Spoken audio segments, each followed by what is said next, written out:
وعليكم السلام ورحمة الله.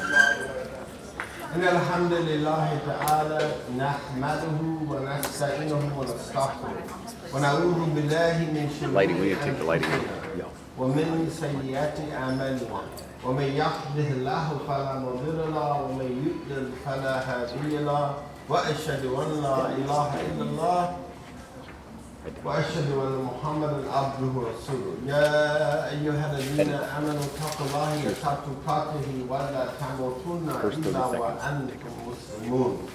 Indeed, all praise is due to Allah. We praise Him. We seek refuge with Allah from the evil in our soul and from our sinful deeds. Those who are guided by Allah subhanahu wa ta'ala, no one can misguide them. Those who are not guided by Allah, there is no guide for them. I bear witness that there is no deity, there is no God worthy of worship except Allah subhanahu wa ta'ala, and that Muhammad sallallahu alayhi wa sallam is his servant and messenger. O you who believe, revere Allah as it should be revered, and die not except as Muslims. Amma ba'd. Welcome to ISLAM, the Islamic Society meaning American Muslims, an organization built for da'wah and developed for education and empowerment of those people who were either born Muslim or those people who reverted. Our organization prides itself on being non-critical. So if you hear anybody criticizing somebody, it better be a joke, because we just don't tolerate that. So we're here to create a space for you to grow from wherever you are in your journey in Islam, and to know that you're loved and nurtured by this family called ISLAME. It's just to close the rings part.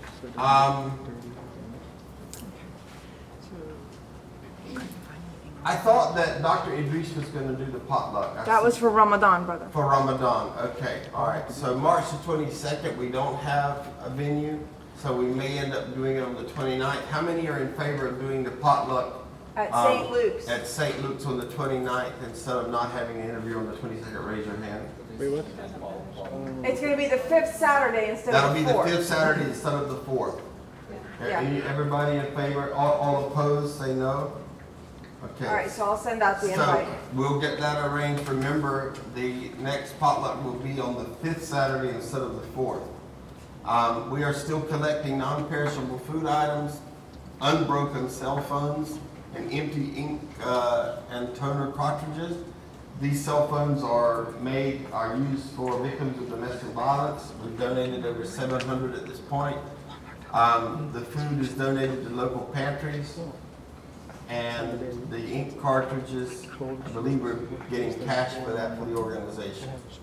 Sister Sharon is in the Dr. Phillips Hospital in room 48. Okay, do that. Well, when did we get this information? Yesterday. And She just texted me that information this morning that she's also having her gallbladder removed. So if anyone, men and women, can go and visit, still get the blessings. Men don't necessarily stay long; they just go and drop off the angels and leave. But I just got her room number. It was different. Sharon, the one that teaches school here. Okay. So, please text your information to me soon in order to get the group emails and invitations. That's important. Sister Naran will be speaking at Valencia College on Kirkland on Tuesday night. There's a flyer has been sent to the group on Women in Islam from 6 to 9. That's the 25th. Building 11, room 106. I'll be speaking on Jesus and Islam Thursday the 27th from 5 to 7 in building 3, room 111.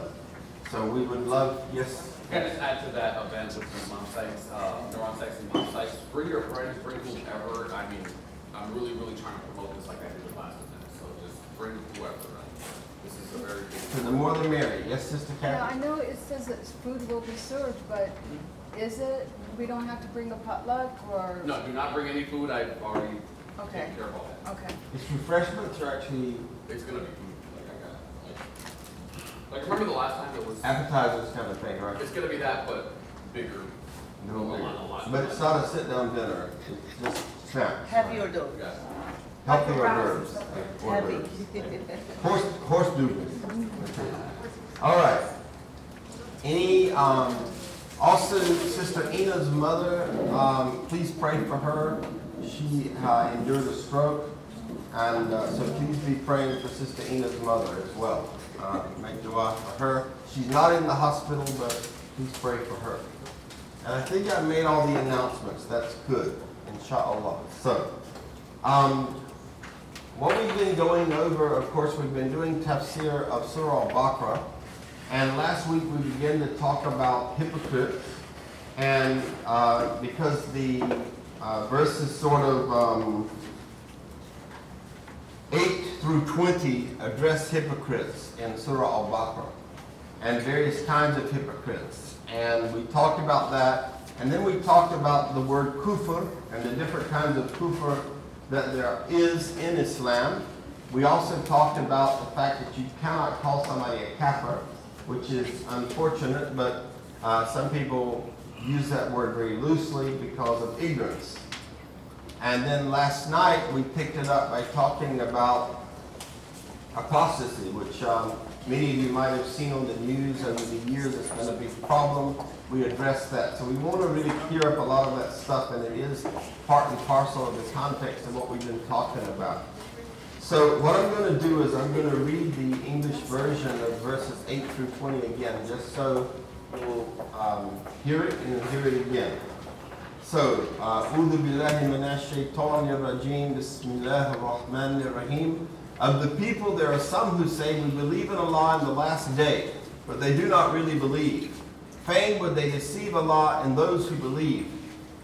But they only deceive themselves and realize it not. In their hearts is a disease, and Allah has increased their disease. And grievous is the penalty they incur, because they are false to themselves. When it is said to them, make not mischief on the earth, they say, why? We only want to make peace.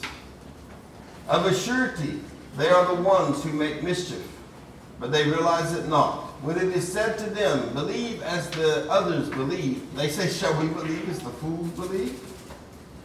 Nay, of a surety they are the fools, but they know it not. When they meet those who believe, they say, we believe. But when they are alone with their evil ones, they say, we are really with you. We were just joking. Allah will throw back their mockery on them and give them rope in their trespasses. So they will wander like blind ones, to and fro. These are they who have bartered guidance for error.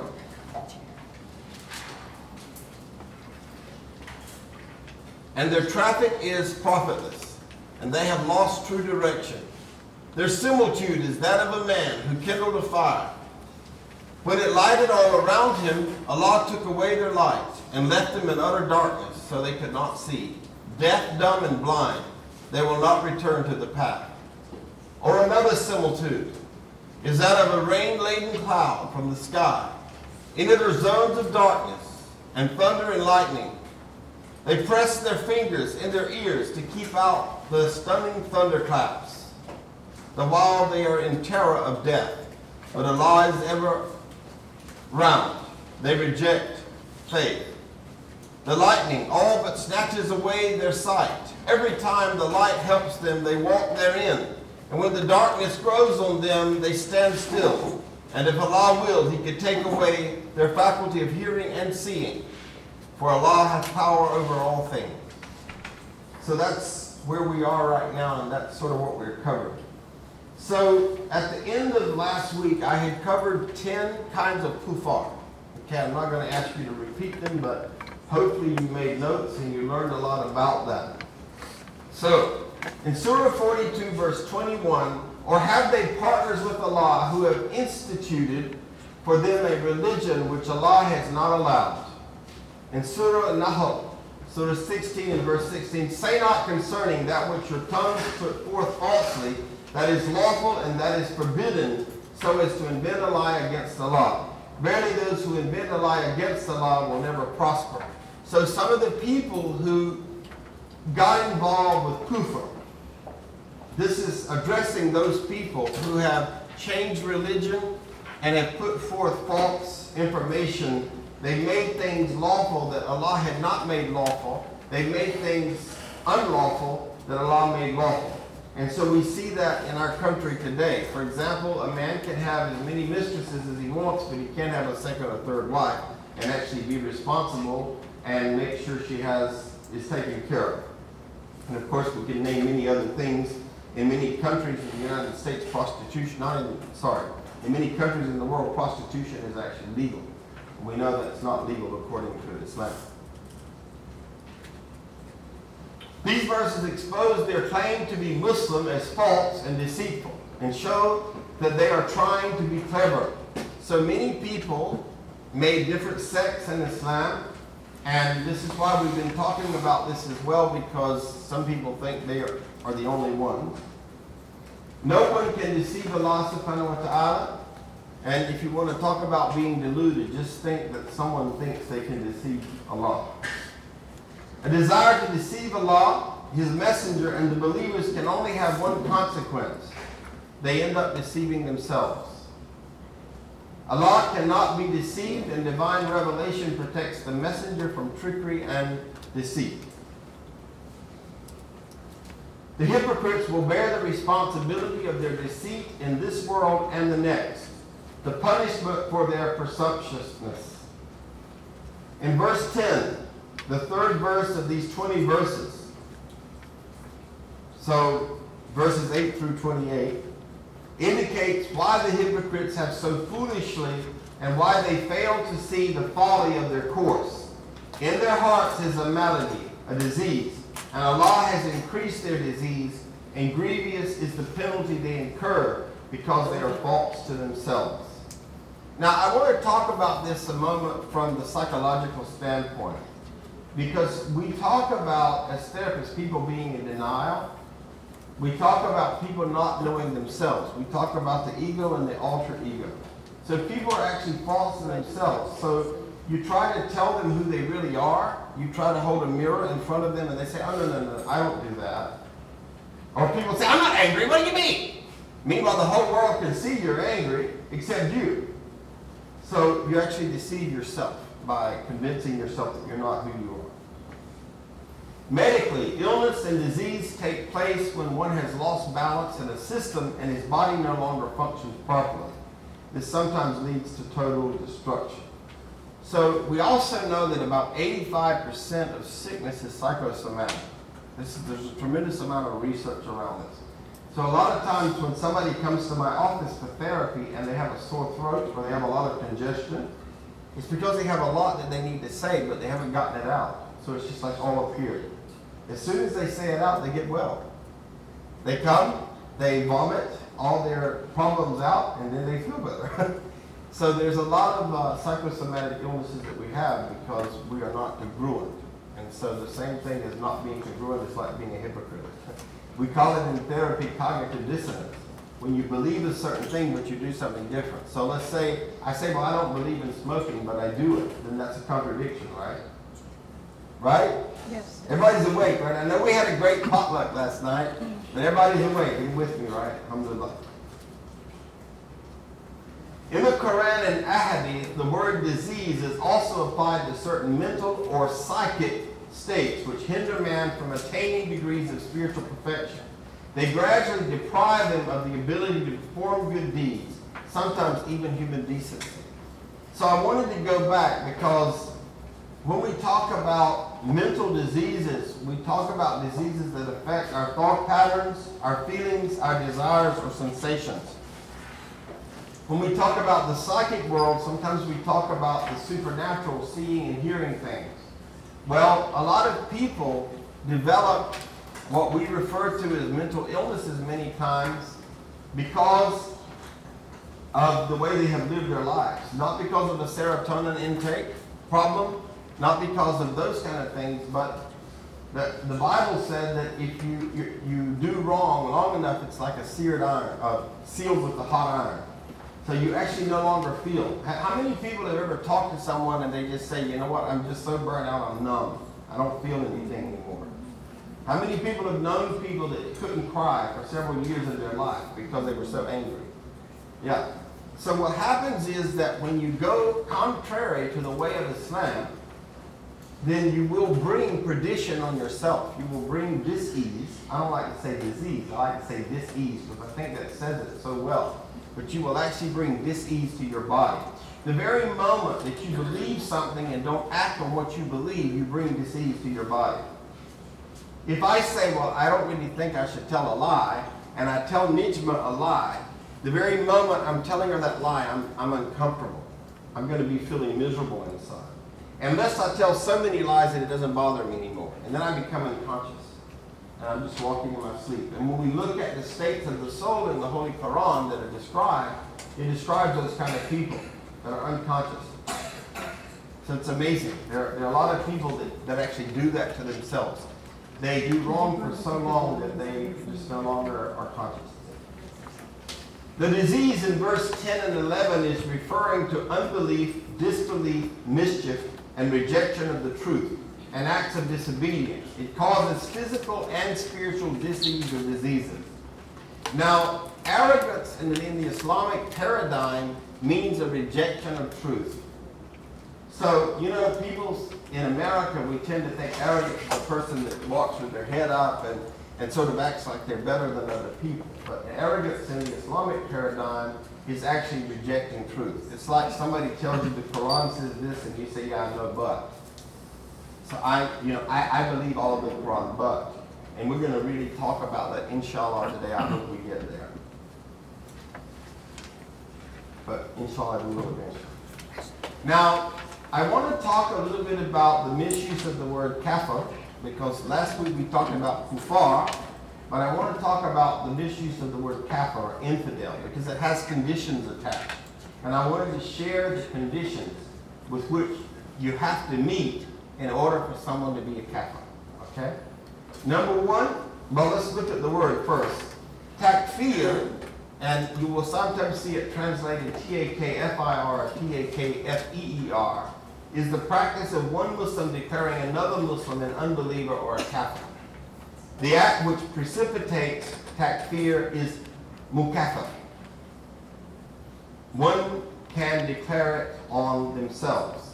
So I personally could say I'm a kafir, but I cannot say anybody else is a kafir. And let's look at the 10 things. And I think this is so valuable, particularly as da'is in this country, for us to know this. Number one, declaring apostasy cannot be based on probability, meaning if there is a chance that a person may be a kafir. Imam Malik said, if I have 99 reasons to believe a person is a kafir and one to believe he is not, I'll prefer the latter. So the Muslim approach is to believe, to do everything we can to see the good in a person. You want to see that a person is a believer, not that they are a non-believer, that they have denied their faith. Takfir is made regarding things that are known by default, like God being one and the finality of prophethood. The Malikis list 33 issues that fall under the heading Malum min al-Din bi'al-Dururah. Takfir cannot be based on following an opinion, so we call opinion, it's called ijtihad, of a scholar in fiqh, which is, we know, a legal verdict. There is not a kafir in fiqh because fiqh implies knowledge of things beyond the average person's scope. For that reason, a person is not declared a kafir who makes tawassul, who prays to Allah through an intermediary. So what happens all the time in the Muslim world is somebody will say, oh, they're kafirs. And they're referring to Christians sometimes, or other people simply because they pray through an intermediary. But the scholars have said to us, we cannot say that. Imam Ahmad said we do not declare such people as kafir or kuffar.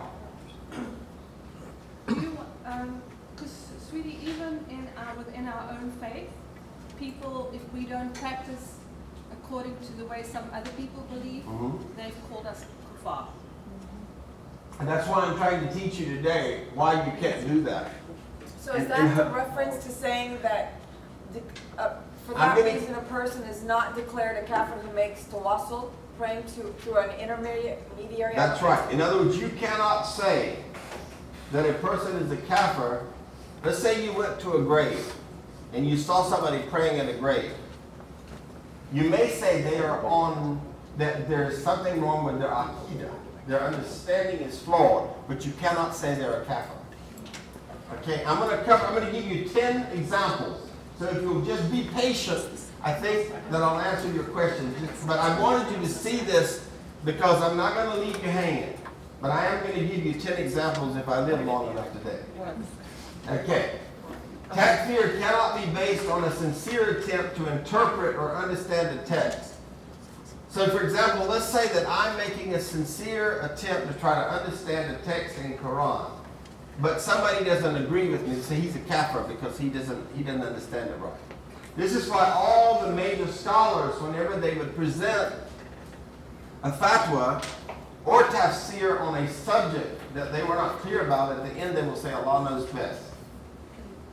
So, Allah mentions the followers of Christ saying, can God send a table from the heavens? This is a statement of kufr, but they were excused because it was a sincere question and an effort to understand. So some people, I've even seen this in my 27 years of being a Muslim, I've seen people say, oh, he's a kafir. He's stupid. How can he ask a question like that? But I want you to see what the scholars have said, okay, about this matter. It's very important. It's something that is really, really not a good thing to do. Takfir cannot be based on actions that are due to ignorance. So for example, let's say that you did something wrong and you're a new Muslim. And somebody says, oh, they're a kafir. But you didn't know. You hadn't learned yet. You cannot be called a kafir. Takfir cannot be based on actions that are due to ignorance. In the Quran, we find the followers of Musa a.s. saying, make for us idols to worship like they, the people of Egypt, had. Musa a.s.'s response was, you are an ignorant people. He did not say that you are a kuffar. This verse serves as the foundation for the axiom, al-uthru bijal. Ignorance is excused. So jal here is the root of jahiliyyah. So jahiliyyah means the people of ignorance. So here you are talking about if you are ignorant, you cannot be accused. And this goes back to the whole, one of the biggest foundations of ISLAM's policy. Nobody needs to be criticizing. Because when I point a finger at Jennifer, how many have I got pointing back to me? 4. I've got, well, maybe 4. That thumb, mine's pretty crooked, so maybe you can say 4 for me, but at least 3, right? So that's why the best thing to do is to, if you are working so hard to prevent your own heart from having disease, you won't have time to be playing doctor on somebody else. The most important thing is for us to purify our own selves. Takfir can only be made on an act of pure worship coupled with an intention that is clear kufr. Al-Dhahabi said, if I saw a Muslim making sujood to a grave, I would not declare takfir